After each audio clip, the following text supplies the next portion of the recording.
ठाण्याच्या टिटवाळामधून एक धक्कादायक घटना समोर आली आहे। या घटनेत एका नवऱ्याने बायकोची निर्घृण हत्या केल्याची घटना घडली। माही मोपे वय 24 असं या मृत महिलेचं नाव आहे।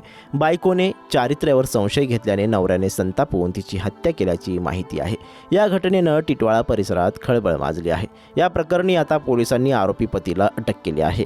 या प्रकरणात अधिक तपास पोलीस करत आहेत। पोलिसांनी दिलेल्या माहितीनुसार आरोपी महेश मोपे आणि त्याची बायको माही मोपे टिटवाळा परिसरात राहत होती।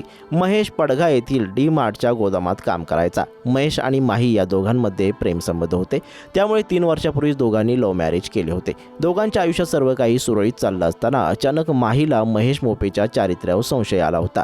खरं तर महेशचे अनैतिक संबंध सुरू असल्याची माहिती माहीला मिळाली होती, त्यामुळे माहीने या अनैतिक संबंधाबाबत महेशला विचारले असता दोघांमध्ये कडाक्याचं भांडण झालं होतं।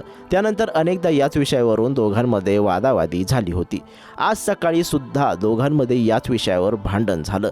या भांडणाचा वाद इतका टोकाला गेला की महेशने माहीचा गळा आवळून तिची निर्घृणपणे हत्या केली।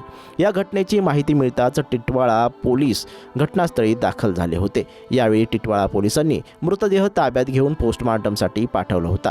या हत्येनंतर पोलिसांनी कुटुंबियांची चौकशी केली असता महेशने हत्येची कबुली दिली होती, पण या प्रकरणात माहीच्या कुटुंबियांनी सासरच्या मंडळांनी तिची हत्या केल्याचा आरोप केला आहे।